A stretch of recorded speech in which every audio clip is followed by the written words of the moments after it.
राधे राधे। मेरा नाम है निकिता शर्मा और आप सभी का स्वागत है श्रीमद् भागवत गीता की इस श्रृंखला में।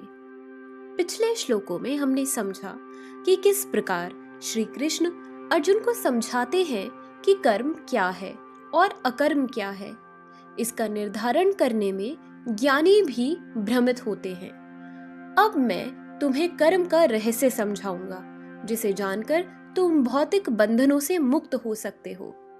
चलिए बढ़ते हैं अगले श्लोकों की ओर।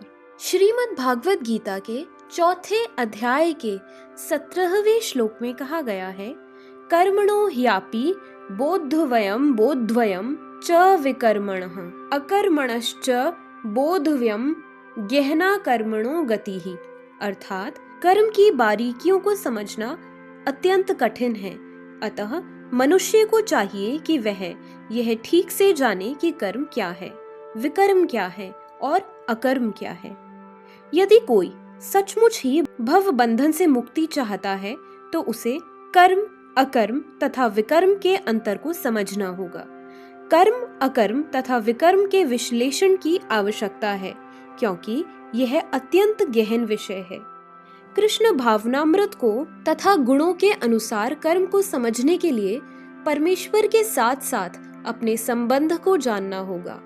दूसरे शब्दों में, जिसने यह भलीभांति समझ लिया है वह जानता है कि जीवात्मा भगवान का नित्य दास है और फलस्वरूप उसे कृष्ण भावनामृत में कार्य करना है। संपूर्ण भगवद गीता का यही लक्ष्य है। इस भावनामृत के विरुद्ध सारे निष्कर्ष एवं परिणाम विकर्म या निषिद्ध कर्म है। इसे समझने के लिए मनुष्य को कृष्ण भावनामृत के अधिकारों की संगति करनी होती है और उनसे रहस्य को समझना होता है। यह साक्षात भगवान से समझने के समान है। अन्यथा बुद्धिमान से बुद्धिमान मनुष्य भी मोहग्रस्त हो जाएगा। 18वें श्लोक में कहा गया है, कर्मण्य कर्म य पश्येद कर्मणि च कर्म यः स बुद्धिमान मनुष्येषु स युक्तः कृत सन् कर्म कृत। अर्थात जो मनुष्य कर्म में अकर्म और अकर्म में कर्म देखता है वह सभी मनुष्यों में बुद्धिमान है और सब प्रकार के कर्मों में प्रवृत्त रहकर भी दिव्य स्थिति में रहता है। कृष्ण भावनामृत में कार्य करने वाला व्यक्ति स्वभावतः कर्म बंधन से मुक्त होता है।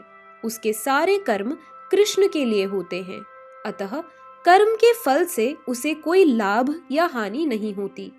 फलस्वरूप वह मानव समाज में बुद्धिमान होता है, यद्यपि वह कृष्ण के लिए सभी तरह के कर्मों में लगा रहता है। अकर्म का अर्थ है कर्म के फल के बिना।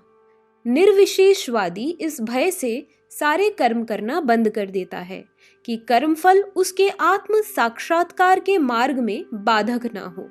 किंतु सगुणवादी अपनी इस स्थिति से भलीभांति परिचित रहता है कि वह भगवान का नित्य दास है, अतः वह अपने आप को कृष्ण भावनामृत के कार्यों में तत्पर रखता है।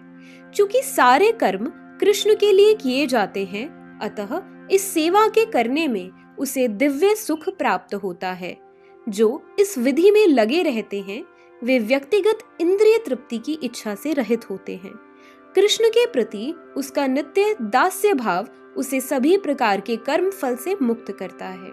19वें श्लोक में कहा गया है, यस्य सर्वे समारंभा काम संकल्प वर्जिताः ज्ञानाग्नि दग्ध कर्माणम तमाहु पंडितम बुद्धाः।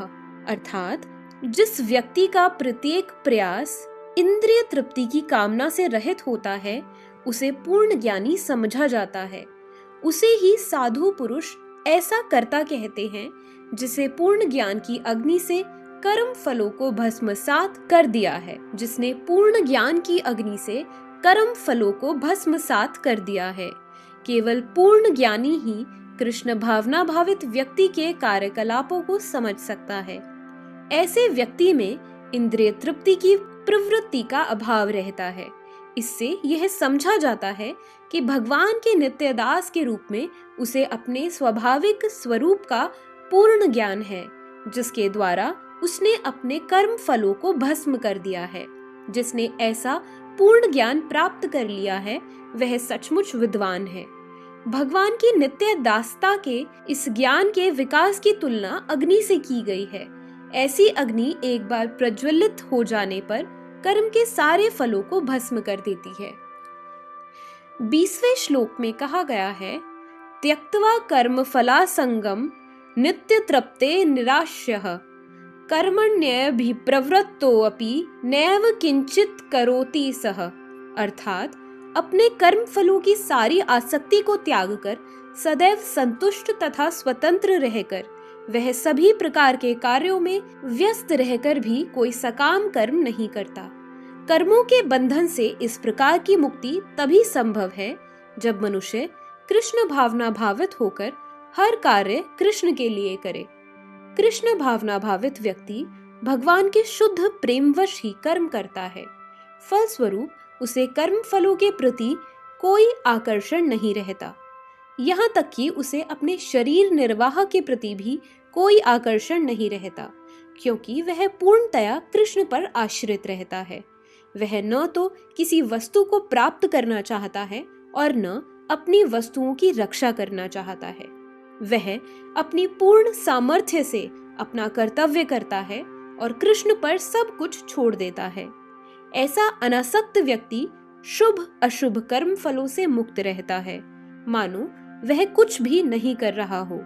यह अकर्म अर्थात निष्काम कर्म का लक्षण है।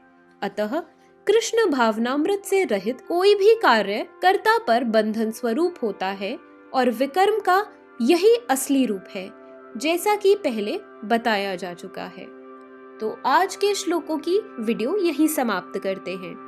अगर आप सभी लोग श्रीमद् भागवत गीता की इस श्रृंखला में हमारे साथ हैं, तो हमें अपने विचार कमेंट सेक्शन में जरूर बताएं और इस वीडियो को अपने परिवारजनों और मित्रगणों के साथ जरूर शेयर करें, ताकि उनके जीवन में भी इस सुंदर ज्ञान का आगमन हो सके, जिससे वो अपना जीवन सरल बना सके। तो चलिए मिलते हैं अगले श्लोकों के साथ एक नई वीडियो में।